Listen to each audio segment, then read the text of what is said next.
absolute pleasure to be the host of this great webinar tonight. From Toronto, my name is Carlos Montoya. I am surrounded by an amazing group of people, and I want to welcome all of you to how to gain more freedom of time as an entrepreneur.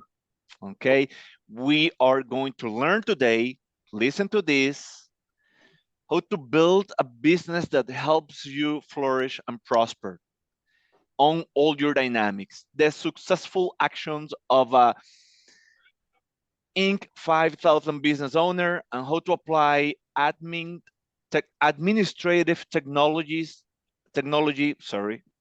to boom your business. Okay, I'm here with Leah Trudell. Please put your hands together for Leah. Yeah.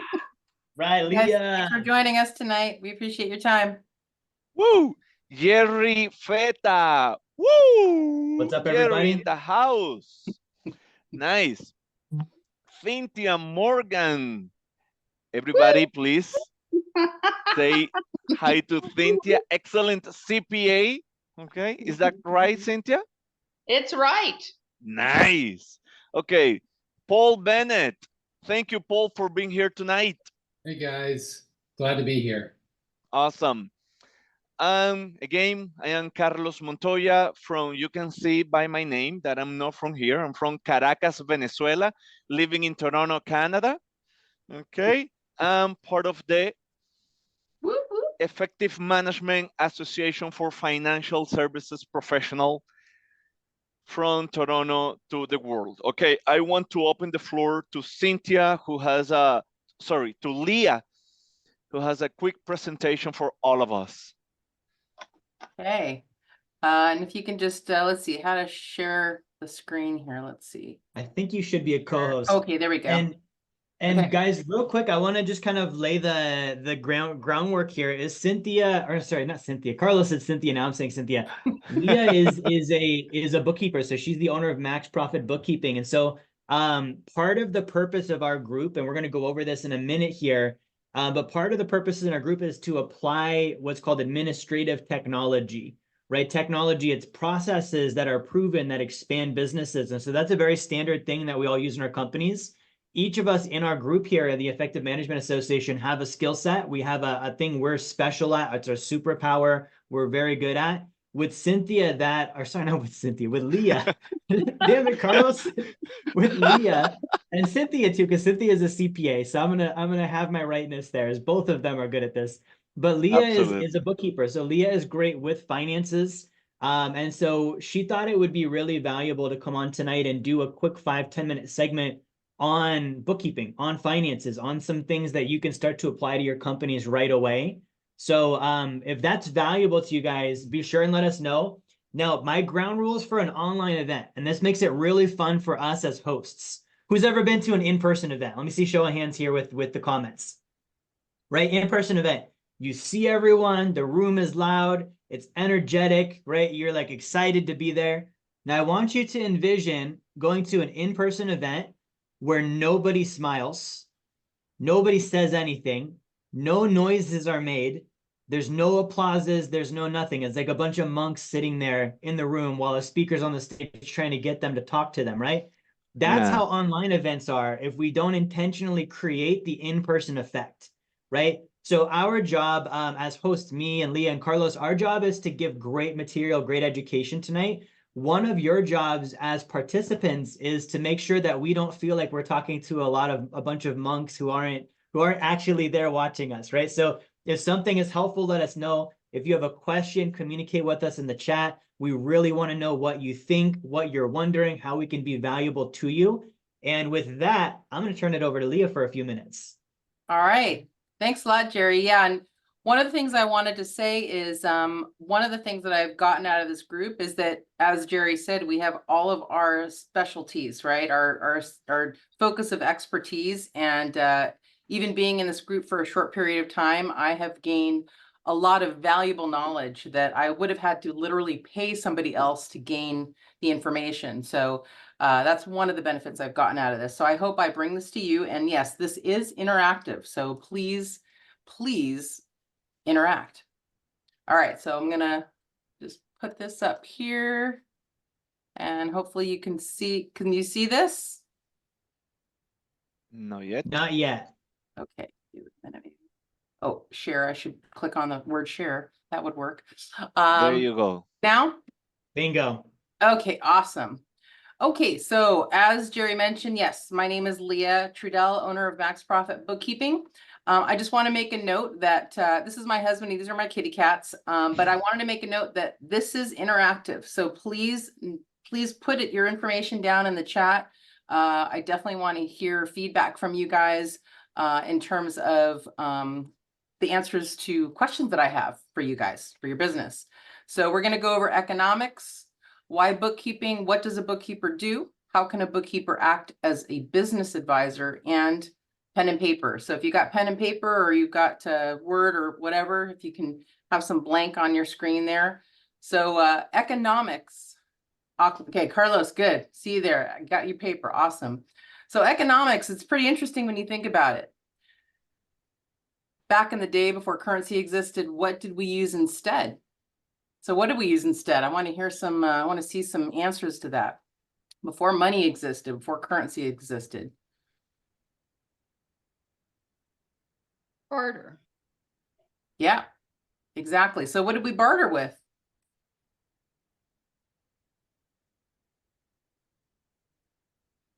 Maybe eggs, bread, some kind of service, right? So it's not that different today than it was way back when.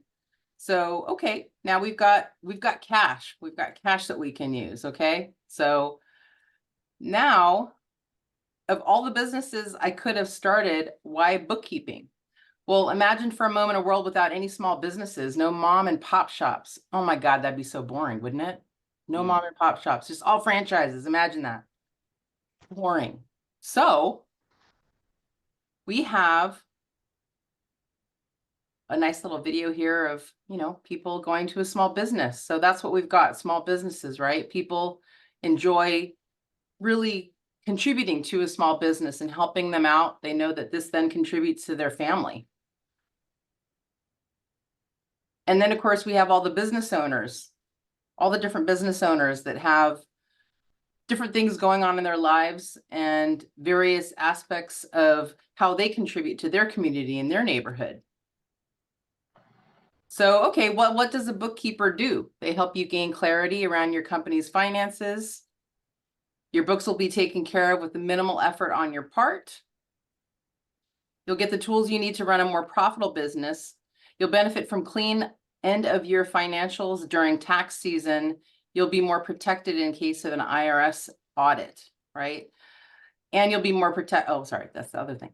And you'll gain access to a trusted advisor who can help you make business decisions. Well, I don't know if you've heard about bookkeepers helping you grow your business. Well, what does that actually mean? Okay, so I want you to kind of think about this in terms of your business, the products you provide, the services you provide, right? So I've got some examples here. So we've got a service company. It's an interior decorator business, right? So they might provide those services. They might provide furniture fixtures, curate those. They might create layouts or plans. Then you have here, the second one, a record store. So maybe they sell record players, sound equipment, hardware for repairs. And then you've got another store that maybe sells radios and TVs. Well, based on the three examples below, how could you elaborate on one of them? And I'll give you a clue.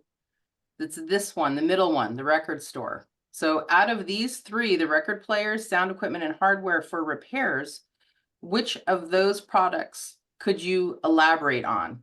And I want to see some answers in the chat.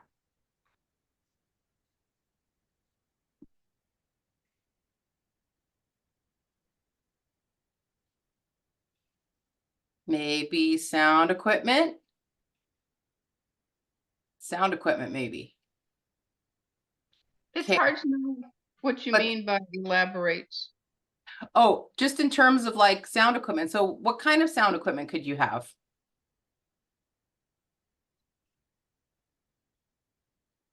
Those speakers you put in the trunk of tricked out Hondas. There you go. Perfect. Perfect.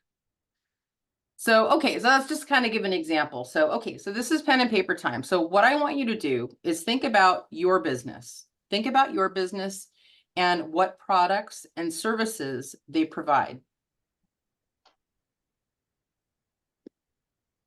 And give us, guys, in the chat, give us some examples of some of the services your businesses provide, because that's going to help us be more targeted with the rest of our presentation with Leah and I tonight.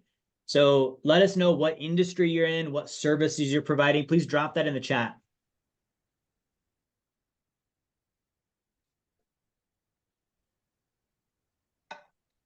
All right, so with the products, oh, should I go on or should I wait, Jerry? No, go on. I'll read some of Okay. these off to you, though, Leah. We have someone that's in IT. Okay, good. We have English as English language school. We've got another bookkeeper here. Awesome.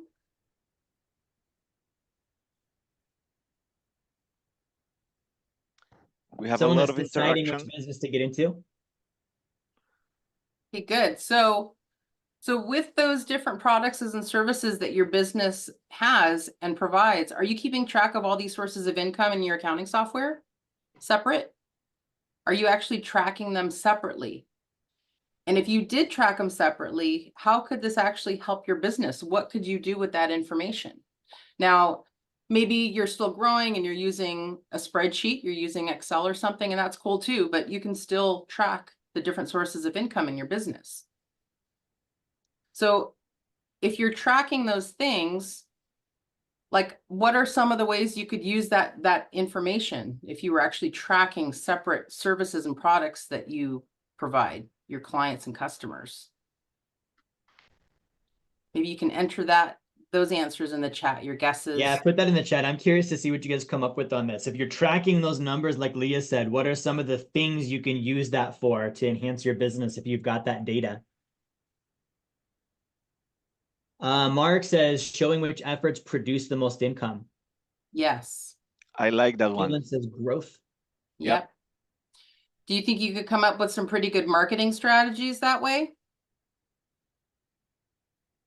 Or maybe you could expand on a product or service. Maybe make a different color, or, like I'm just, keeping it simple, but get the idea. So yeah, so you could see how this might be some pretty good information. So a lot of businesses, smaller businesses, tend to just think in terms of, okay, let's get all the information together and get it over to our CPA. Let's get it over to Cynthia and get her to, get her help with the taxes. But the accounting software, the way you track your income, right, as one example, is really important, and a really important way to figure out, okay, good. So we're going to figure out what's going on in our business to grow it, right? To figure out how to pivot, or et cetera, right? All right. So how do you implement this on your books? Now, Jerry, I don't know if I'm running out of time. I can do a short tutorial on QuickBooks on how to do this. If I've got about who would like 2 or to 3 see more that? minutes. Yeah, show of hands. Who would like to see Cynthia do, or Leah? You're killing me, Larry. Leah. Cynthia's got like magic Jedi powers. She's on my My mind. bad, my bad. Who would like to see Leah do a tutorial really quick on QuickBooks? Would that be something that'd be valuable to you guys? Caitlin says me. Mark says sure. We've got a couple of yeses, a couple of no's. At least the no's are honest. Okay, let's do a quick one, but let's not get too heavy with it, Leah, with the Perfect. QuickBooks. Yeah, just keep it really simple. Okay, good. So I'm going to just move QuickBooks over real quick. And yes, I will be quick about it. Because it's QuickBooks. It's QuickBooks, that's right. So I'm just going to bring up a sample company real quick. Okay, good. Continue.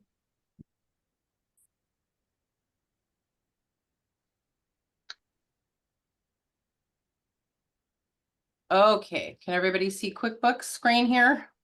Yes. We see it. Okay, great. All right, so this is Craig's Design and Landscaping Services. This is a sample company. So just keep in mind, it is a landscaping service, and they also design landscaping, okay? So in order to create additional income categories on your books, all you need to do is you go to let me change this to business view. It would be business view on your account. Okay, so if you go to the chart of accounts, then you will see. So for example, we've got design income, we've got landscaping services, we have job materials. So maybe they're selling materials, upselling it, they're purchasing this at a discount and then they're reselling them. So let's say we want to add designer mulch, right? So, and we want to put it under job materials. So all we need to do is we go to one of these that's already got that set up. We go to edit. And we click on this down, click save and new, because this one we don't want to get rid of. So save and new, that creates a copy of it essentially. And now we're going to put designer mulch. And we're going to put the subcategory as job materials, because that's what we want it under. Boom. And then we click save and close. And now we have designer mulch. And all that's doing is creating an additional way that you can track now how much designer mulch you've sold. And it will keep your CPA very happy, because in the report, it's still showing up. The bottom line is still income. And then you just have a further breakdown of income. So there you go. Beautiful. Awesome. Yeah, so hopefully that was useful to you. Yeah, but this is part of what this group is about, is just giving additional value to each other to help our businesses out. So thanks for your time. Awesome. Leah, we have a question on what does a CPA stand for? What does that mean? Cynthia, I'll let you talk on that. Certified professional accountant, but Oh, I thought it meant can't pass a thing.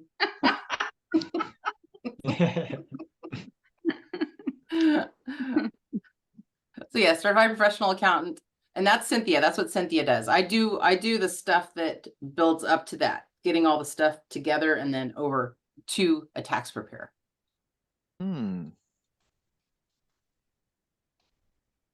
Awesome. Any other questions, guys, on what Leah has covered so far in the bookkeeping?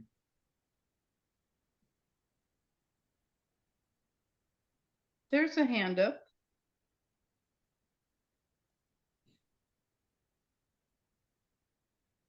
Okay. Yep, certified public accountant, that's correct. Okay, good. Well, then let's go ahead and Andy says it used to be carrying paper around, but it's been moved to digital. That's a good one. Good, guys. Well, let's go ahead and move into our main presentation here tonight to cover some of the administrative technology that we're going to share.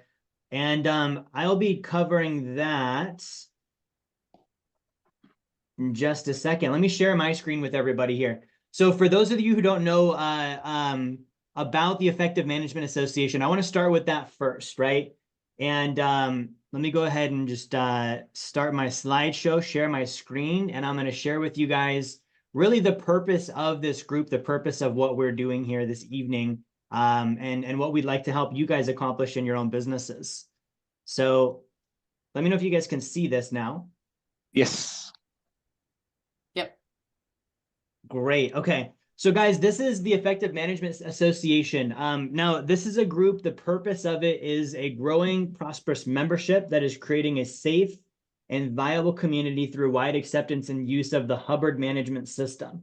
So if you're watching this evening, this is based on the administrative technology of a man named L. Ron Hubbard, personal hero and mentor of mine. And so really this is a focus on taking that technology, right, and using that to grow your business.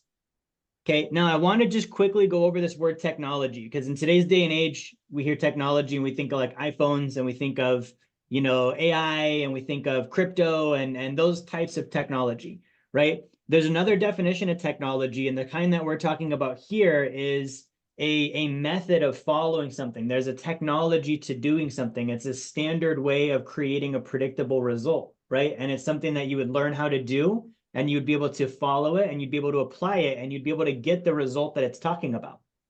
Right? Now, before I dive into the material, I want to share with you guys a little bit about my backstory, because I started as an entrepreneur when I was 18 years old. didn't know jack about business, didn't get a college degree. I was a C average student. I didn't have any reason to be successful in business, and I struggled for the longest time. Right. And the reason I struggled wasn't because I was, unable, or I had a learning disability or any of this stuff. The reason I struggled is I didn't have a workable method of growing a business. Simple as that. And my experience was that, and this was before YouTube and TikTok and Instagram became popular, I just had books. So I had like Audible, and I had, Barnes and Noble, and I would grab whatever I could grab, and I'd be like, okay, that person looks successful. Let me learn from them. And what I ended up with was a lot of confusion, a lot of uncertainty, and a lot of non-action. Right? And I'm going to share something with you this evening. When you have non-action, meaning you're not applying, you're not succeeding, you're not getting results, number one, that's not the norm. I grew up thinking it was the norm. It's normal to be poor. It's normal to fail. It's normal not to achieve goals. It's normal to miss targets, right? So I was conditioned to think that until someone was like, no, it's not normal, right? Like, what if it was actually normal that you would be doing those things? And the only thing that was missing was just the correct information, right? So I remember this as clear as day. There was a successful mentor of mine, and I sent him an email one day, and I was like, hey, I'm struggling. I'm trying to grow my business, right? And I see you, and I see you growing your business. I see that, everything you're doing is expanding, and everything seems like it's going well. What is it that you're doing? Like, I'm out of solutions, guys. Like, I went to, I can't tell you how many events, books, meditating, this, that. I almost got to the point of going to an event where you walk across coals. I don't know how that would have expanded my business, but I was like, I'm willing to give it a shot, right? But I asked this person, and he was successful. He had results. And he sent me a course. He sent me a link for a course, and the course was on this exact stuff that I'm talking about today. And that course taught me about statistics. And it started teaching me these really basic things that when I read them, they made sense. I wasn't confused for the first time. I felt like I knew more. I felt like I was capable. I felt like if I really used this stuff the way it's being described, I think I could do this. I think I stand a fighting chance. And it was the very first time where I experienced somebody telling me, if you do X, Y, and Z, then this exact result will happen. And I did X, Y, and Z, and the exact result happened. Okay, so I want to share with you what happened. The month I learned this stuff, I was making $5,000 that month in my company. Right, I was probably 22 years old, and I was, I made 5,000 that month. I learned about this basic information, and I applied it exactly the way that it said to be applied.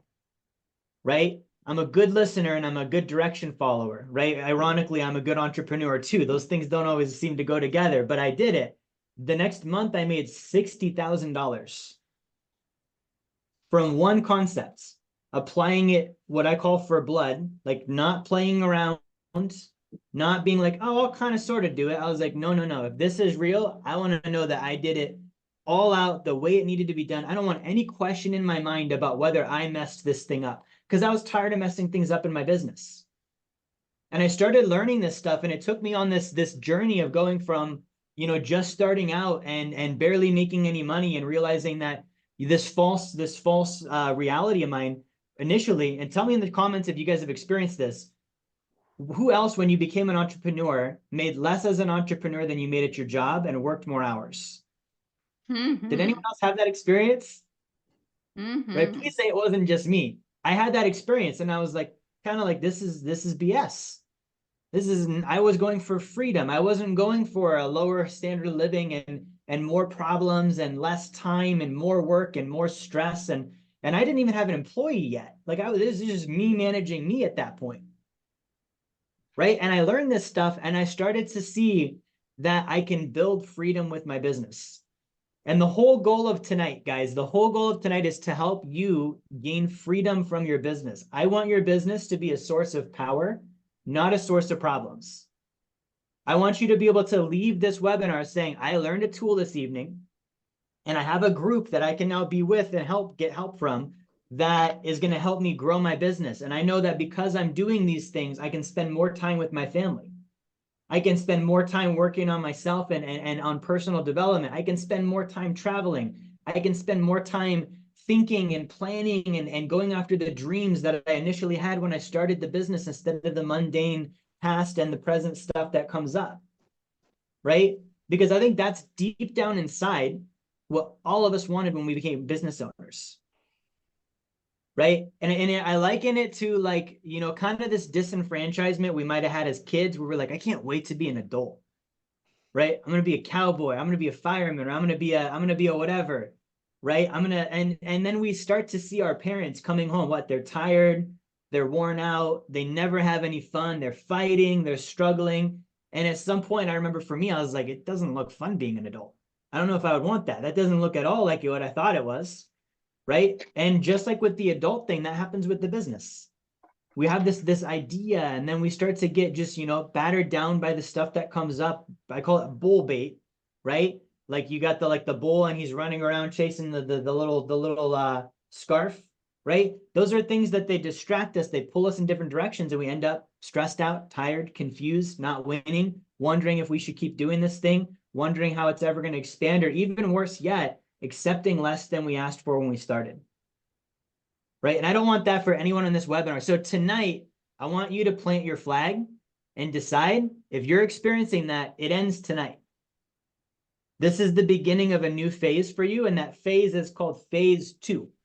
Phase 2 means that you are the founder of your business. You can be the CEO of your business if you want, but you're no longer doing all of the jobs. You're going to build an organization. You're going to build marketing. You're going to build finance. You're going to recruit people. You're going to do the right stuff, and we're going to help you learn how to do that. And it starts with the concept we're going to cover tonight. Okay, who likes that idea? Show of hands. Let me know in the chat. Good, guys. Carlos is digging it. I can only see Carlos and Leah. So as far as feedback, I'm like, Carlos likes it. Leah likes it. That's 100% so far. I'm doing good. Okay, great. So what I want to cover tonight, guys, and this is out of a very important workbook. You guys can see my video as well as my screen, right? I'm going to unshare my screen actually, because I want you to see the video first. Can you guys see me? Yes, we can see you, Jerry. Yeah. Great. So guys, this is called the model of admin know-how. Carlos has one, Leah has one, I have one. Okay. This is a book you need to get your hands on.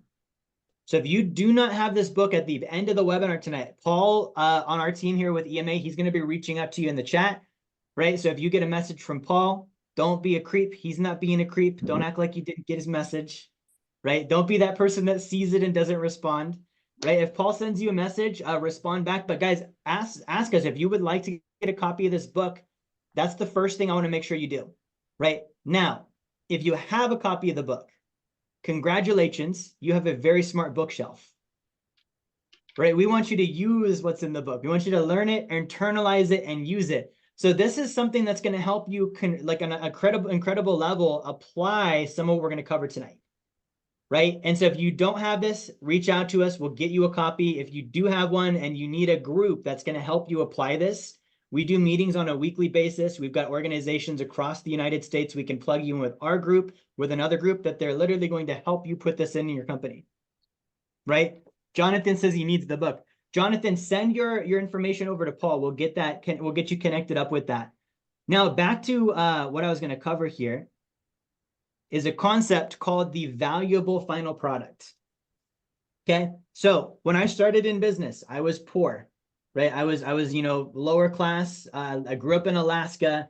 The most anyone in my family ever made was like $50,000 in a year, and I was like, man, that's my goal. Right, I want to get in business. I want to help people, but I want to make at least $50,000.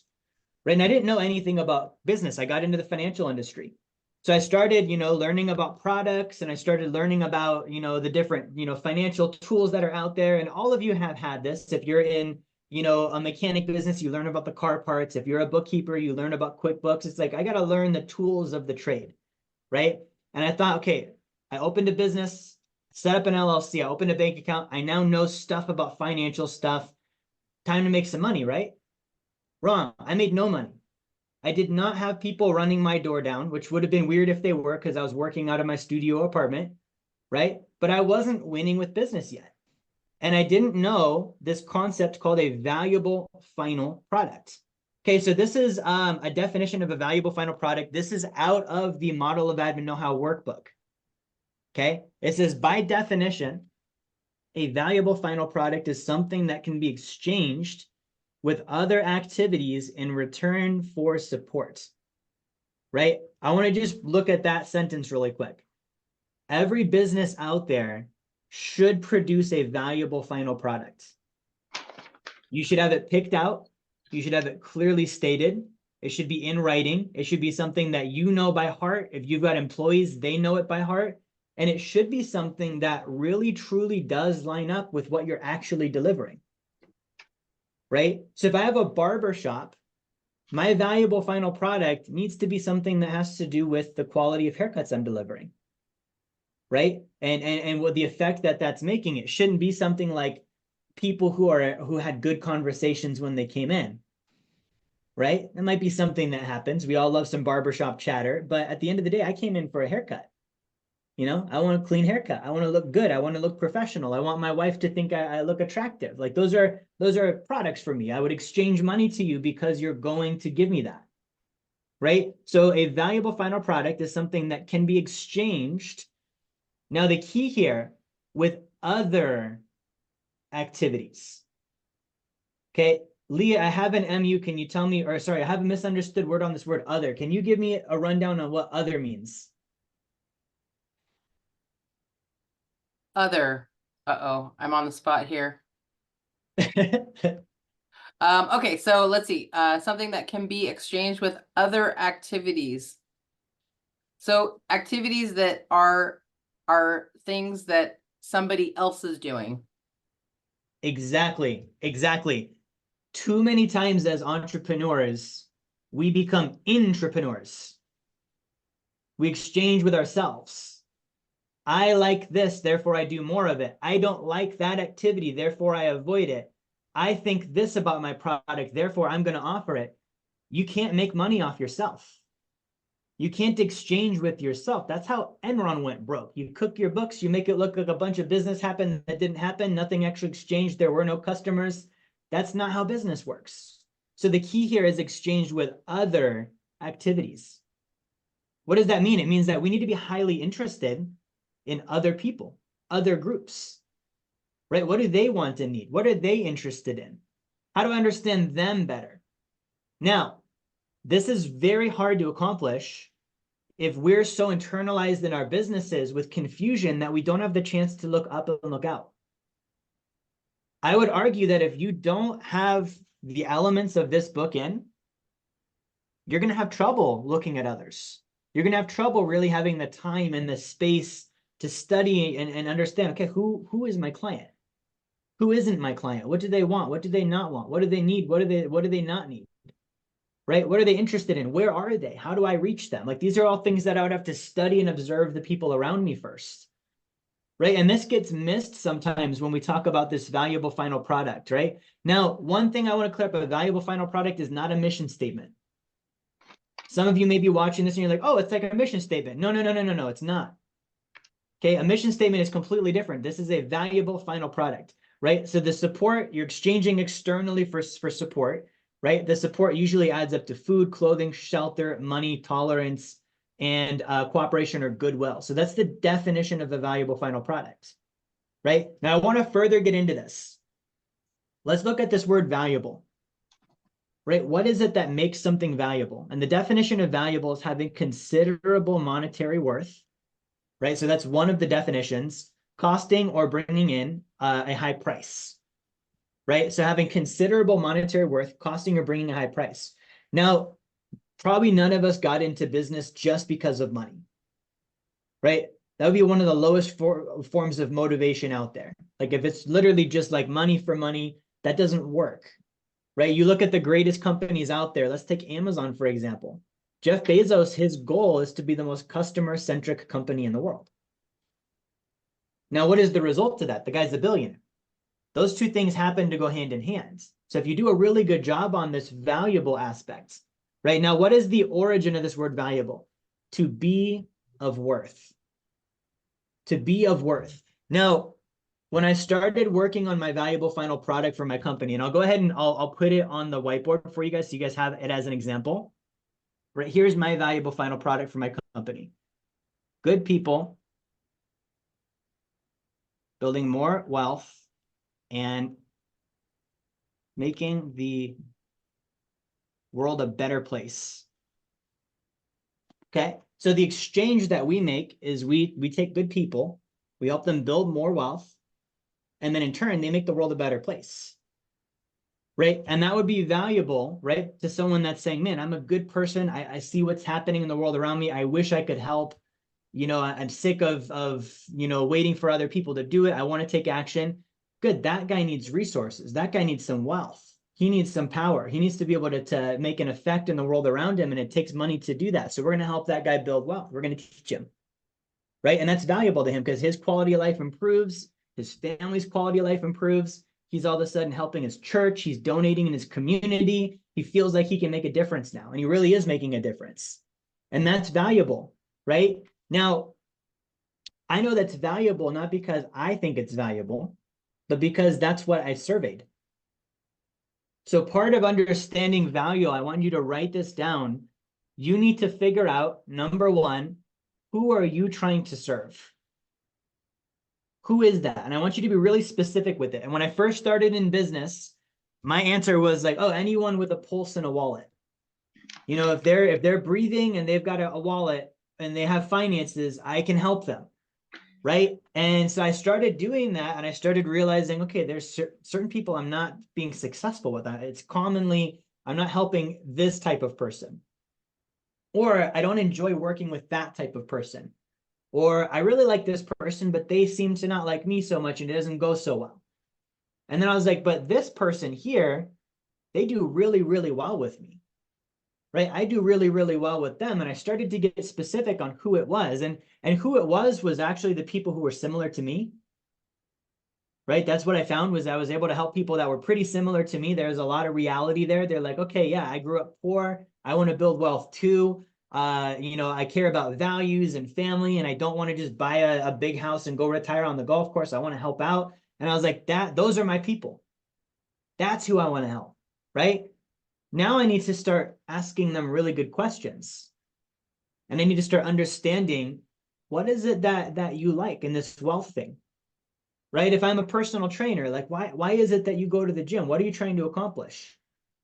You know, how long have you been doing this? Like what's your goal? What struggles have you run into? What's your biggest challenge? And I start understanding my public better, the clients, the people that I'm going to serve. Right, and here's the great thing is you can start your business with this. Who's ever had the experience of watching social media content where it's like a dude posing with a Lamborghini, showing off how cool he is, and he's got a hot girl with him, and he's traveling, and it's like really like there's no value there. You're not learning anything from this person. They're not really helping you. They're not trying to understand you. They're just like, check me out. And you're like, cool, I checked you out. Now what? Like, what's the next step here? Like, we're not going to get married. Like, I know you're trying to woo me. Like, what's going on, right? And it's just, there's zero value. Versus social media content where someone is like, hey, I'm in this industry. I want to know what you think. What are your problems and challenges? Comment below. Send me a message. And then you do, and they answer. And then all of a sudden you see that there's a video about the exact thing you were asking about. Who's ever experienced that?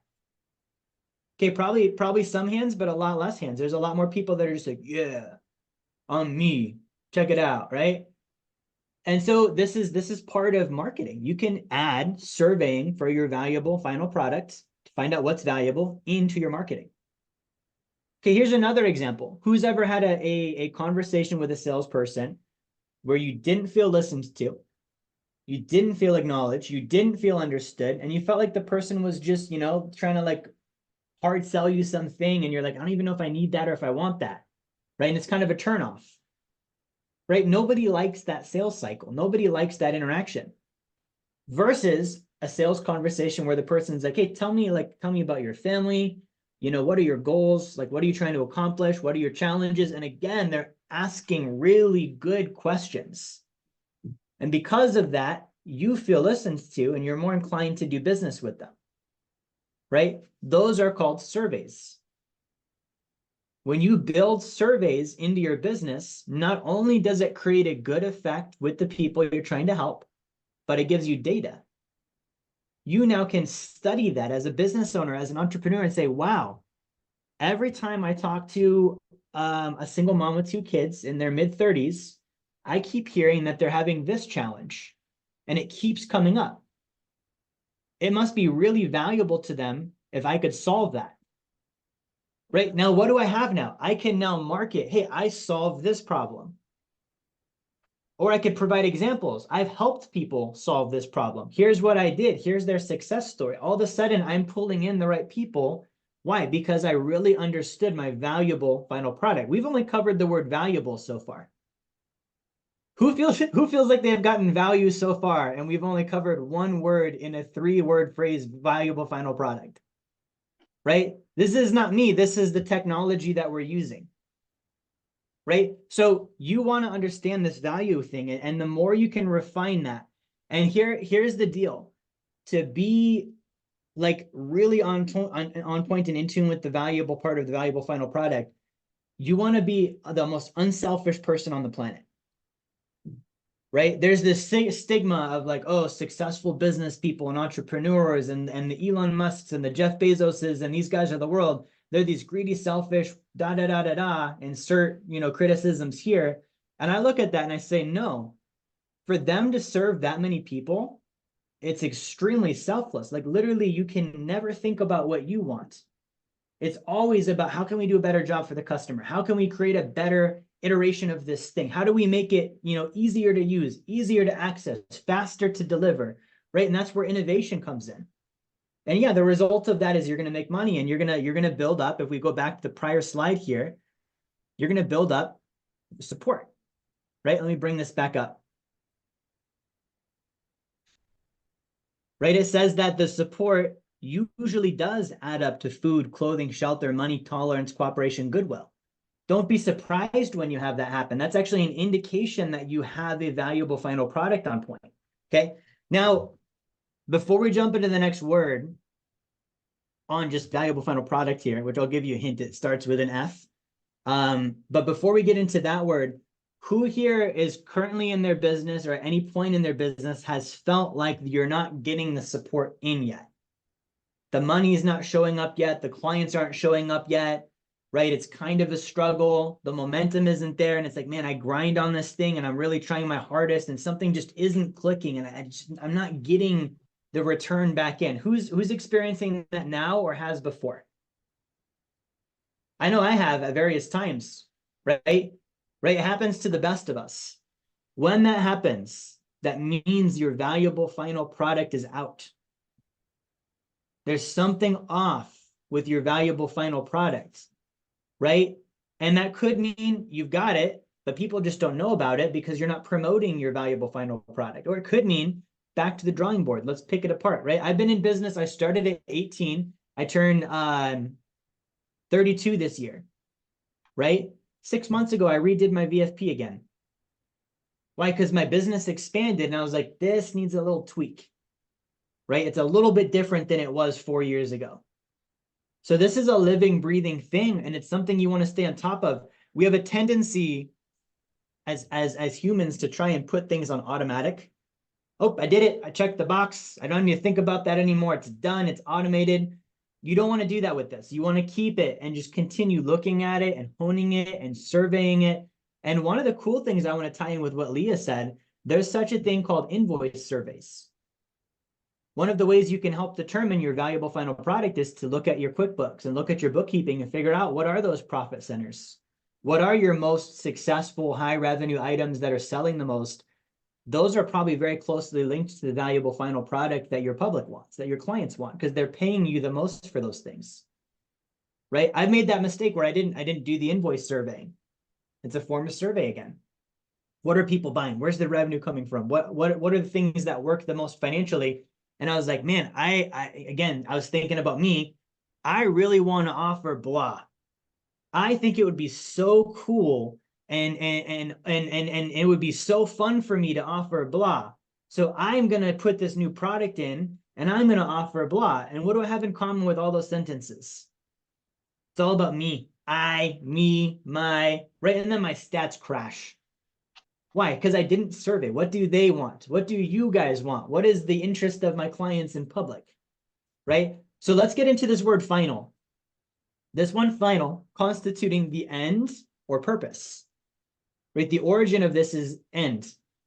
Okay, so it needs to be valuable, but it also needs to be final. Right? Cynthia, she started with that, who's heard of this concept of the cycle of action, the completed cycle of action? That's final. Right? None of us like this experience of you sign up for a thing and then it's just a constant battle. It's a problem and you've got to get it fixed, or you've got to return it, or it malfunctioned, or you've got questions, or you've got confusions, and it never ends up becoming final.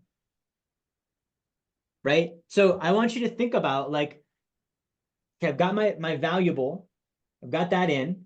What is the point where this is done? Right? Not done like I'm fed up with it. Done like I've achieved the purpose, the intention of this product or service, the end goal of it. It's there now. What does that look like? And do you have that clearly stated in your company? And do your clients know that? When you're onboarding a client, do they know, hey, this is what it means when it's done? Are you communicating that with them so they're like, oh, when Leah sends me the profit and loss for the month and I say, yeah, that looks good, that means it's done. Right? If they don't know that, they don't acknowledge when it happens, and it can be a constant thing in their world where they don't think it's done and it really is, and it just continues on and on and on. Or it could be maybe like, Carlos does insurance, it's not done yet because you're servicing them. Right? So what is done? Well, done is it's a monthly thing where we do the thing every month. We call them and we check on them. Right? Or the claim pays out with the insurance policy and we service them in that respect, and it's done then. But you need to really just define for your business and yourself, what does done mean? Right? When is the purpose achieved? How do I clearly state that? I should have that written in policy, and I communicate that. Right? End, finito, finished. Okay, and here's the great thing is this actually, it'll give you a lot of sanity as a business owner, because this is the main thing you should be tracking. One of the main stats you should have is how many dones do we have on the delivery? What are we delivering? We manufacture cars. Cool. How many of them are done? They're off the assembly line. They're out. We sent them out. They're not coming back. They're out now. We're getting the exchange. The people are using them. They're out. They're done. Right? I want to track that. I want to know how many of those cycles are happening. Right? The other ability that gives me, it gives me the ability to have quality control. We thought this was done. And Mrs. Johnson, she came to us and called us and said last week, hey, I don't think this is done. Right? Now all of a sudden there's a quality control opportunity. Right? How do you win clients? It's not even through your delivery. It's through your quality control. The level of care that you put into making sure their experience was really good. And when it wasn't, really caring and really making it right, that's how you win people over for life. But I don't have that opportunity if I didn't define what does done mean? What is final in my company? What is the end of the cycle? What is the end purpose achieved? Right? Then we get into the final definition here, product. Okay, product. Now, this is a definition from L. Ron Hubbard. Okay, he says a product, someone or something that has been brought into existence, the end result of a creation. Someone or something that has been brought into existence. Right? So what is the thing you're bringing into existence? Okay, and you want to understand both dimensions of this. One of my favorite examples of this is you've got, the hardware store that's selling, nails. Right? And it's like, okay, cool. So that's an element is we sell a nail.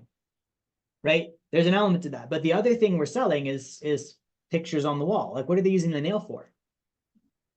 Right? And so if I can think with, again, the end user, right? I sell financial services. Well, nobody's just like, I want to buy insurance because insurance is good, because I want to have insurance because insurance, right? It's like they want to buy insurance because they care what happens to their loved ones. Or they want to plan for their investments because they would like more time with their family. If I can understand that level of intuition and understanding and empathy, and again, this goes back to the value thing, right? I can make sure when I sell a nail, it's going to put the right hole in the wall and it's going to hold the picture that they're going to put up. Because I could just sell nails and it might be flimsy and it's not the right hole and it's not going to hold up the picture. Right? I can sell insurance all day long. Sure, great. You know, does it do the thing they want that insurance policy to do though? Does it have all the qualities and characteristics that matter to them? Right? And so I need to bring those into existence as well. Okay, so these are things, someone or something that has been brought into existence, the end result of a creation. Your valuable final products is your creation.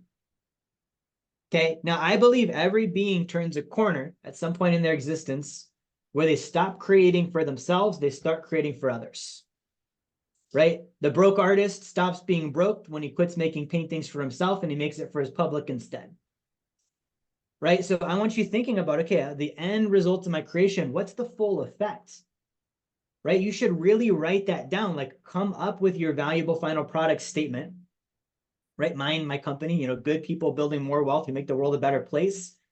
What does that look like though as an end result?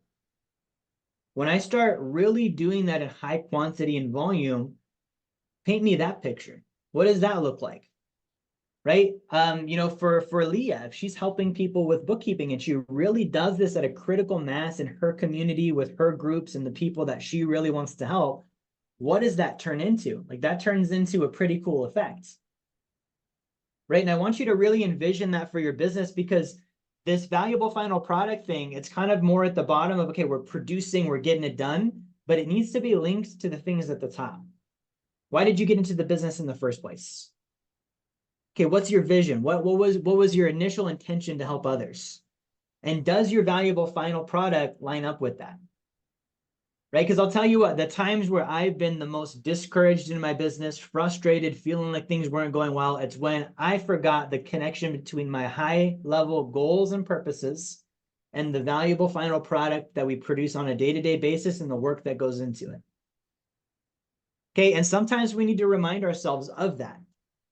I'll give you a real life example. I sat down today with my two top executives, right? My COO, one of my directors, and I wrote a policy letter that essentially was that. It was our valuable final product, but I expanded upon it. And I went full out on it to about 2 pages of policy. For those that don't know what a policy letter is, it's like the rules and procedures of your business, the truths in your company. What do we believe? What do we operate on? What are the things that are real for us? Right? And so I put my intention, my purposes, my vision into that policy letter as an expansion of our valuable final products. Right? And I sat them both down. I had them each read it and I watched them as they read it. Right? And when they got done, one of them said, I just got the chills. Right? Now, why do I share that story? You and your people should get the chills when you think about the result that your valuable final product creates. It should indicate so highly that you're like, I'm tingly when I think about this. I'm that energized. I'm that excited. It makes that much sense. The effect is that good that I'm going to put in the 60-hour weeks, right? I'm going to organize the hell out of this thing and make it the company that I get power from. Because the difference, guys, before we wrap up and get into one of the ways we're going to be able to help you, the difference between that and the guy who's in the business or the girl who's in the business that becomes the problem, right? The person who gets power from their business instead of problems from their business, they're building the business of their dreams. They're building the business of their first intention. Despite the obstacles, despite the barriers, despite everything that's come up, they're sticking with that original intention. And because they're sticking with that original intention and saying, nope, I'm going to continue on and I'm going to make this thing real. I'm going to make it real every day and I'm going to make it real for my employees. I'm going to make it real for myself and I'm going to make it real for my customers. That's what's happening over there. The person who's getting problems, which is who I was, has given up on that original intention. Or maybe they forgot about it, but it's not there anymore. And what's happening is you're now trying to build a business that you're going to escape from. You're like, how do I get out of this thing? Right? We've all been there. I'm gonna start hiring managers, and I'm gonna quickly try and find a partner and pawn the work off on them instead. or, you know, I'm gonna be a solopreneur. That's a good idea. I'm just gonna be one person and just keep it real small and easy and manageable and never achieve any of my dreams, but I'll make as much as I made on a salary. Right? Like, that's not the game. That's not why you started. Nobody got in business to be like, I'm gonna hire nobody and I'm gonna just try and like sweep it all under the rug and make it the same as when I was an employee. And that's my goal, right? Like that was never the intention. So the intention needs to be kept on what the intention was. And that's got to be linked into that valuable final product every single day. Okay. I think that's a perfect segue into our free gift for everyone. And I want to tell you guys more about our group, right? Because this is something that really is a powerful tool. So I'll start with the gift side. So we have a assessment we want to give to everyone tonight for free, right? Basically, this is a assessment that's going to go through every aspect of your business, and it's going to help you look at the basic principles of the administrative technology from this book, and it's going to put it on paper, on a graph for your business, right? And so what you'll do is you'll go, and we have a QR code, but you'll go through and you'll fill out the questionnaire. This is going to go to our partner organization. It's called the Effective Management Center. They're in New York. And the Effective Management Center is going to go through your assessment results with you, and they're going to give you a consultation and help you understand, okay, where are the main immediate outnesses and problem areas in the business that we need to fix? Where are the areas that are doing well that we should be reinforcing? And they'll start to give you guidance on what you can do to improve the company and expand it faster. Okay. I did my first business analysis like this. It was this exact one. I did it in 2019 was the first time I did this. Right now, I learned all the stuff from this blue book. I started learning this stuff in 2017. So for about 2 years, I was, you know, the chef in the kitchen trying to figure out the recipe and decipher it and do it. And I'm a pretty smart and able guy, so I got a lot of it done, but there were just some rough edges. And when I did this assessment, the consultant was like, hey, and this is actually why I'm so passionate about the valuable final product. He's like, hey, your VFP is out. Your valuable final product, that's the first thing we need to focus on. And so they took me through some education and training on the valuable final product. And that's why I can communicate it so well, is I did that much training on it to really dial it in and really figure it out. And I had another person, another terminal who was exterior to my business. Okay, I'm going to give you guys a really big piece of wisdom that I've learned. Find people who are exterior to your business, who know about business and can look at things that you might not see. Because it's hard to see the picture when you're the one in it, right? When you get somebody else that can be above it, outside of it, looking and saying, wow, did you notice this? Sometimes they don't even need to be a whiz. They just need to be not you, right? And they come up with stuff where you're like, wow, I'd never thought of that. So guys, if you're interested in this assessment, there's a QR code on the screen right now. Okay, I want you to take your phone out. If you just take your camera out, you can scan the QR code, right? And that's going to pop up the link. Right? And the link is going to take you, and I hope it pops up the link. Let me know if the QR code works or not, because I didn't actually demo the QR code. If it doesn't work, Paul, do you have the link that you could put in the chat for everyone just to be on the safe side? The QR code works, Leah? Good. So the QR code does work. Paul, as a fail-safe, if you could put the link in the chat anyways, just because I don't always trust the technology. Links in the chat. It's good to go. Links in the chat. Okay, guys. So grab the assessment, the links in the chat. Now, as you're doing that, what I would like to do is I want to give you some information on the Effective Management Association. That's our group. So there's a company out there, a group called WISE, right? So WISE is a group that specializes in this. They produced this book, and they're very big on utilizing the exact technology that we learned about tonight. And so one of the initiatives that we're working with WISE is we want to help use this in our own companies, right? And so that's what our group is for. There's effective management associations all over the United States. Okay, so part of what you'll do is if you're watching this and you're interested in meeting with people that are either local to your area geographically or people that are in your industry. So my group here with me and Carlos and Leah, we're EMA Financial Services, right? Cynthia and Paul too. Bookkeepers, CPAs, insurance, you guys are welcome in our group. right? So if you're in financial services, you would actually just let us know. And I think there's a few people that are. You can talk to us about joining our group. Now, part of this is we are, we're in this for blood. So if you're joining our group, we want to make sure, okay, good, you're really going to do this, right? We're going to meet weekly. We're going to have, weekly policy letters we dive into, and education and training and accountability on putting the exact contents of this book in on your business, right? We check on it. We've got a website where you'll log in and you'll send us proof. Okay. So we meet weekly for those types of meetings.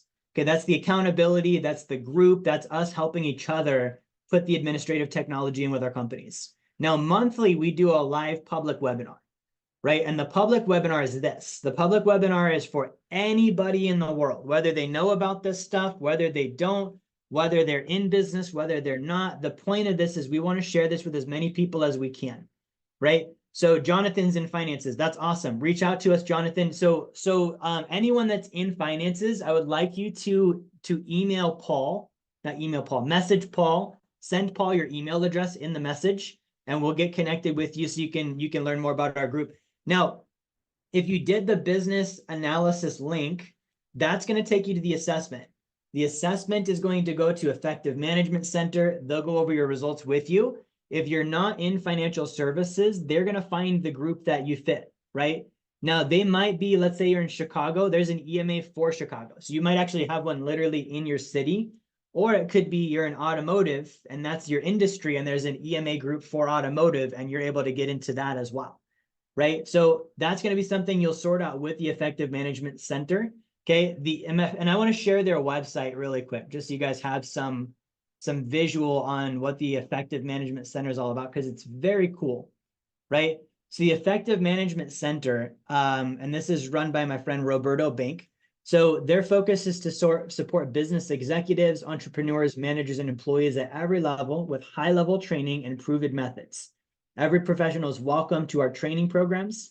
After all, success isn't determined by economics only. It takes a unified purpose at every single level and a strong, ambitious workforce to take your business to the next level.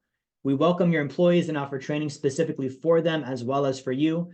All training programs are based on the revolutionary Hubbard management system. So the Effective Management Center, this is for the assessments. There's also apprenticeships. So if you're like, good, you're doing a weekly group with us or another EMA, but you're like, I just brought on a salesperson, I want them trained, right? I want them trained on communication. I want them trained on valuable final products. I want them tracking with all this stuff. You can set them up with an apprenticeship at EMC, right? You can do a live boot camp with your team, a webinar, and have all of your staff learn about a valuable final product. There's video training courses where you can plug your team in and they can start training on a daily basis and passing modules and courses and getting graded and checked out on it, right? So this is really about taking this administrative technology, which really is revolutionary, right? And all of us getting it in as individuals on a group basis, on a weekly basis with our localities, with our industries at that level. The other echelon of this is then helping our employees, right? Taking the people in our companies and those that we do business with, maybe they're vendors or their partners or whoever, and helping them put the same stuff into their business too, right? And the result that that's going to create, guys, I can tell you, like, I would be nowhere without this stuff, right? I built a 7-figure company from the ground up. I made the Inc. 5000, all this cool stuff, not because of me. I was making quite a mess of it before I got this. Right. Once I got this, things started taking off. So my vision with this group and with Effective Management Association is I want to see a planet that's using this. And I want to see conditions changed. I want to see poverty go away. I want to see people taking action in their communities. I want to see people donating, improving themselves, improving quality of life all across the planet. And it starts with everybody here somehow getting connected. Right. So if it's just the assessment, the link is in the chat. Grab that. Use it, put it in, get it working. If it starts with sending your email to Paul because you're in the financial industry, do that, connect with us. We'd love to talk to you about joining our group. And if it's like, hey, I'm in a different group or a different area, great, do the assessment still. Again, that will connect you with EMC in New York and they'll place you with a group that's going to fit you, okay? So guys, that's all I have. I'm about out of breath here. Carlos, Leah, Paul, Cynthia, do you guys have anything else you want to add? This is the highlight of my week. I started my insurance career as an independent insurance broker at the same time that I started this group, that I joined this group. My results has been exponential. I've been able to apply this and to double my income every month for the last 4 or 5 months. Without this technology, that wouldn't have been possible at all. Okay, we want the same for you. It is hard work and it is worth it. Welcome, everyone. Awesome, guys. So again, Paul is in the comments. Drop your email with him if you want to get in with our financial group. And again, once a month, we do these public ones. It's the final Thursday of every month. Super easy. So the final Thursday of every month, 7 p.m. Central. We will promote it on email. We will post it on Facebook. If you saw it in a Facebook group, more than likely it's going to be in that Facebook group again right before. So guys, thank you for tuning in. It was really good spending some time with you this evening. Round of applause too for Carlos, our main man MC. Very well done. For Leah on her awesome presentation. And for you guys for thinking enough of yourselves and your businesses to invest the time, invest the energy, invest the attention and intention to expand. All right, guys, I think that's it. I'm going to go ahead and leave this open. And Paul, I'll leave you as like the host just so you can collect any final emails, okay? But thank you guys all.